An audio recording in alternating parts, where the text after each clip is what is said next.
Mga boss, ipapakita ko lang yung paano mag-maintain ng fire hose, ng nozzle saka hydrant. So basic lang to, pero sa mga baguhan o yung aspirant third officer, para meron kayong idea, papakita ko kung paano namin ginagawa.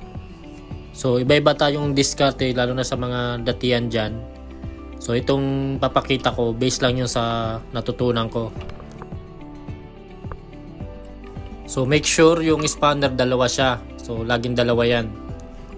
So una, lagi nyong punasan yung loob para malinis. Saka during inspection, once lang makita nila yan na malinis, ibig sabihin well maintain yung firebox nyo. Tapos check nyo yung nozzle kung umiikot siya. Malambot yung ikot niya dapat, hindi siya matigas, saka nasasagad siya. So isagad nyo pabukas, tapos isagad nyo rin pabalik. Dapat malambot pareho. Pagkatapos check nyo yung kuplig. So check nyo yung rubber kung maganda pa yung pagkabilog niya, kasi yung iba niyan kumukulukot o kaya punit na yung gasket. Saka punasan nyo, kasi yung loob ng coupling may mga dumi na yan kaya kailangan malinis.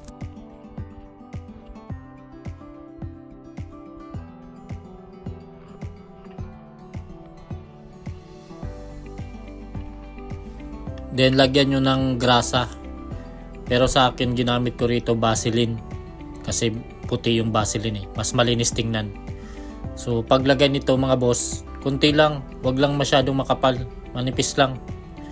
Tapos kailangan meron yung rubber, importante kasi sa rubber.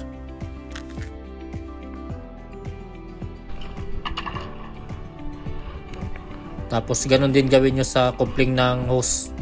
Pareho lang din. Linisan nyo, then lagyan nyo ng grasa or Vaseline para protection din.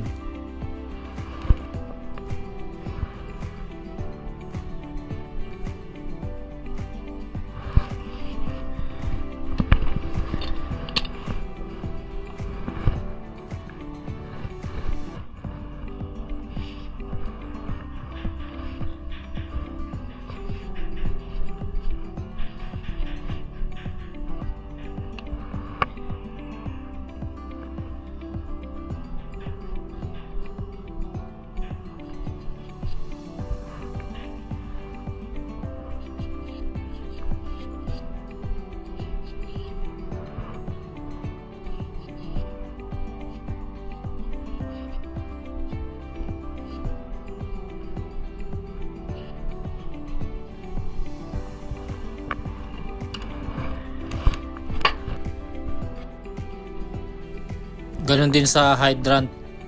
I-check nyo rin yung hydrant. So bali pa nagbubukas kayo ng coupling mga boss, dito kayo banda sa gilid, wag kayo sa harap. Kasi may pressure yan. So minsan pumipitik yung cap nya pag may pressure. Halimbawa hindi mo siya mabuksan ng kamay mo, so gagamitan mo ng spanner. So pag once na ginamitan mo siya ng spanner, tapos may pressure dyan sa loob, bigla yung pipitik yung cap. So kaya lagi kayo dito sa side lang, sa gilid, para safe kayo.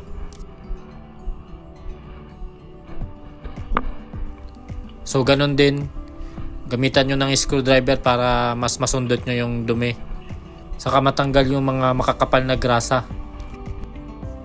Alam ko napaka basic lang to sa iba, hindi lang nila ma-share kasi mahina yung internet, o kaya tinatamad na sila mag-video o mag-vlog ng mga ginagawa nila. So at least ako, mayroon akong time may share sa inyo mga boss. Malakas naman ang internet dito sa Calibre, kaya marami tayong pwedeng i-upload. So pangalawang hydrant ko tong nalinisan, marami ako nakuhang mga grasa. Ang daming nilagay na grasa. So iwasan nyo mga boss maglagay ng maraming grasa, kasi mas nagbumuka siyang madumi pag maraming nakalagay dyan sa loob.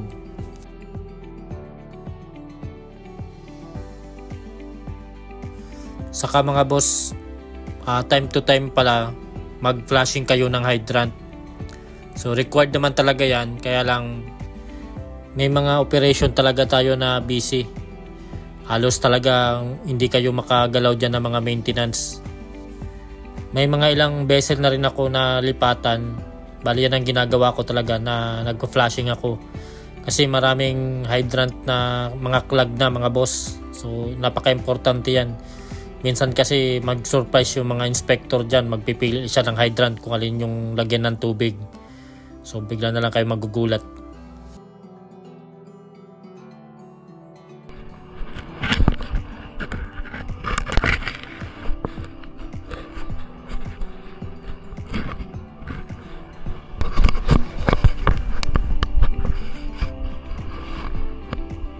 So pag nadaanan nyo na rin yung mga ganito, mga ganyan, damay nyo na to sa paglinis sa kagrasa.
Ito rubber to. Pwede nyo rin lagyan to ng ano, kunting vaseline. Ito pina. Pina.